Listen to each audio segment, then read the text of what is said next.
तो अध्याय 2 है, नया चैप्टर है विद्युत विभव एवं धारिता। मतलब इस चैप्टर के बारे में हम विभव और धारिता के बारे में समझेंगे।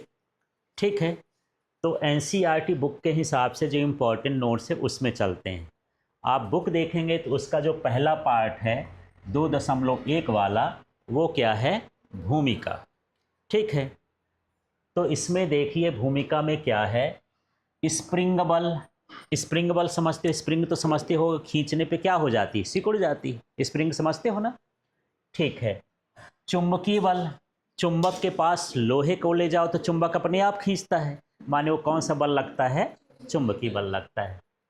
फिर यहाँ पर स्थिर विद्युत बल, ये जो आवेश का बल होता है, यदि प्लास्टिक को आप अपने सूखे बाल में घिसें, रगड़ें ऐसा, और इसके बाद छोटे छोटे कागज़ के पास या कचड़े के पास ले जाएंगे तो क्या होगा, कचड़ा उसमें क्या होता है, चिपकता है। ठीक है, तो वो जो बल है वो कौन सा बल कहलाया, स्थिर विद्युत बल कहला गया। और गुरुत्वाकर्षण बल, जहाँ आप लोग बैठे हो, पृथ्वी खींचे हुई है इसलिए इस पर बैठे हो, जिस दिन छोड़ देगी आप पता नहीं कहाँ चले जाओगे। तो पृथ्वी का जो आकर्षण है वो क्या कहलाया, गुरुत्वाकर्षण बल। ये सभी बल कौन से बल कहलाते हैं, संरक्षी बल कहलाते हैं। संरक्षी बल का मतलब ये है कि यदि इस बल के विरुद्ध कार्य करते हो तो ये उसको वापस ले आती है। जैसे मान के चलो ये एक इरेजर है ना, नीचे पड़ा है, यदि मैं इसको ऊपर उठा के ले आया तो मैं सोचा कि मैंने कार्य कर दिया, इसके बल के विरुद्ध मैं ज़्यादा शक्तिशाली हो गया, तब ना उठा लिया। इसको पृथ्वी भी खींच रही है, तो पृथ्वी नहीं खींच पाई, कौन खींच लिया, मैं। तो मेरा बल का मान कैसा है, अधिक है। लेकिन ये नहीं मानती कि जब भी छोड़ोगे मैं उसको क्या करूँगी, वापस ले आऊँगी। ऐसे स्प्रिंगों को भी खींच दो, वो भी कहाँ चली जाता है, वापस चला जाता है। चुंबक से यदि कोई चिपकी हुई चीज़ है, बाहर खींचो छोड़ दो तो फिर चिपका लेगी। तो इस तरह से जो बल वापस ले आता है किसी चीज़ को, वो किस तरह का बल होता है, संरक्षी बल होता है। वो मार्ग पर डिपेंड नहीं करता, रास्ते पर नहीं। जैसे मैं इसको जो है ऐसे घुमा के ले आया है ना, पर ये गिरेगा कैसा, नीचे जा रहा तो सीधे सीधे घूम के, तो वैसे नहीं जा रहा है ना। तो रास्ते पर डिपेंड नहीं करता है, ऐसे बल को हम क्या बोलते हैं, संरक्षी बल। ये केवल समझने के लिए, एग्जाम से ज़्यादा कुछ नहीं है। ये लाइन को ध्यान से देखना, दो स्थिर आवेशों के बीच जो कूलाम का बल लगता है वो एक तरह का कौन सा बल होता है, संरक्षी बल होता है। ये खाली स्थान में भरने के लिए आता है। जैसे फर्स्ट चैप्टर में कूलाम का नियम पढ़े ना, क्या सा सूत्र, F बराबर 1/4 pi epsilon not Q1 Q2 upon R square. ये दो आवेशों के बीच लगने वाला बल है। तो ये बल भी क्या होता है, संरक्षी बल है। यदि मान के चलो हम इसको रगड़े, अब कोई छोटा सा चीज़ इसमें चिपका है, थोड़ा सा खींचे और छोड़ दे तो फिर चिपक जाएगा उसी में जाके, माने वो पुनः उस चीज़ को वापस ले आता है। तो जो वापस ले आए, इस तरह का बल क्या कहलाता है, संरक्षी बल कहलाता है। समझ में आ गया। तो केवल इस लाइन को आपको ध्यान रखना है कि कूलाम का बल कैसा होता है, संरक्षी बल। परिभाषा से मतलब नहीं है, 11th में पढ़ चुके हो। ठीक है, तो जब आएगा तो ऐसे आ जाएगा, दो स्थिर आवेशों के बीच कूलाम बल खाली स्थान बल होता है, तो वहां पर क्या भरोगे, संरक्षी बल। ठीक, अब देखिए अगला, जो कूलाम का बल है और जो गुरुत्वाकर्षण बल है, दोनों दूरी के व्युत्क्रम वर्ग पर निर्भर होते हैं, है ना। केवल अनुपातिकता स्थिरांक में भिन्नता होती है और आवेश की जगह वहां पर क्या होता है, द्रव्यमान। अब ये भाषा समझ में नहीं आई होगी कि ये कहना क्या चाह रहा है, तो मैं दो सूत्र लिखता हूं तब आपको समझ में आएगा। देखो, यदि दो आवेशों के बीच जो बल लगता है उसको कूलाम का बल कहते हैं। ये होता है 1/4 पाई एप्सिलॉन नॉट, और ये है Q1 Q2 upon R square. ये पहले चैप्टर में हम इसको समझे थे, अब इसको ढोना पड़ेगा 2-4 चैप्टर तक। ठीक है, और जो गुरुत्वाकर्षण बल होता है, ये होता है Gm1 m2 अपॉन में क्या होता है, R स्क्वायर।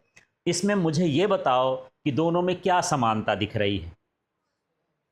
R स्क्वायर इसमें भी है और R स्क्वायर इसमें भी है। इसको बोलते हैं, ये बटे में है तो व्युत्क्रम कहला गया, और इसमें वर्ग है तो वर्ग कहला गया।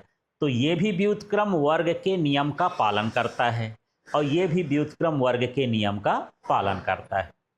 समझ में आ रहा है कि जो कूलाम का बल है और जो गुरुत्वाकर्षण बल है, दोनों क्या करते हैं, व्युत्क्रम वर्ग के नियम का पालन करते हैं या उस पर निर्भर रहते हैं।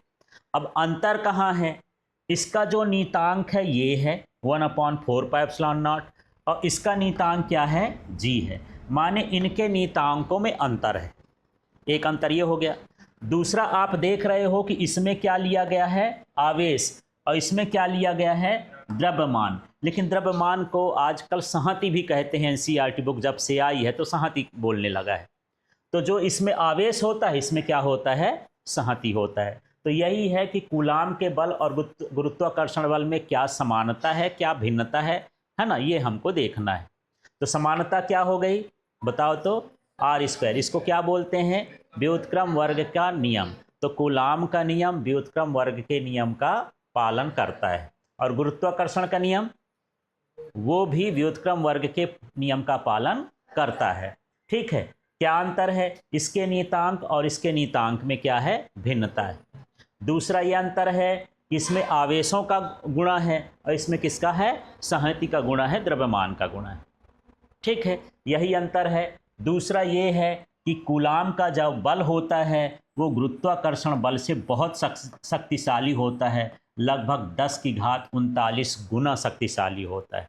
वैसे गुरुत्वाकर्षण बल से हर बल शक्तिशाली होता है, प्रकृति में सबसे कमज़ोर बल यही होता है। एक चींटी हल्की होती है, वो भी कुछ उठा के ले चली जाती है, उस जिस चीज़ को उठाती है उसको पृथ्वी भी तो खींचती है, तो पृथ्वी नहीं खींच पा रही और चींटी उठा के ले जा रही है, तो कौन शक्तिशाली हुआ, चींटी की धरती, चींटी शक्तिशाली हो गई। तो यही है कि गुरुत्वाकर्षण बल जो होता है वो कमज़ोर बल होता है और स्थिर विद्युत बल क्या होता है, शक्तिशाली होता है, प्रबल बल होता है, और इसका मान कितना होता है, 10⁻39 गुना।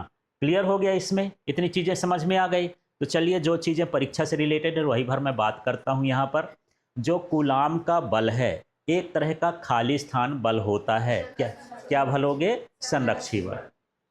संरक्षी बल मार्ग की लंबाई पर खाली स्थान निर्भर नहीं करता है, माने पथ की लंबाई पर क्या होता है, निर्भर नहीं करता है, ये ध्यान रखना है। कूलाम का नियम किस नियम पर कार्य करता है, व्युत्क्रम वर्ग के नियम पर कार्य करता है। कूलाम के नियम में और गुरुत्वाकर्षण के नियम में बल में कौन शक्तिशाली होता है, कूलाम का बल कैसा होता है, अधिक शक्तिशाली होता है। कितना शक्तिशाली होता है, 10⁻39 गुना शक्तिशाली होता है। ठीक है, क्लियर हो गया।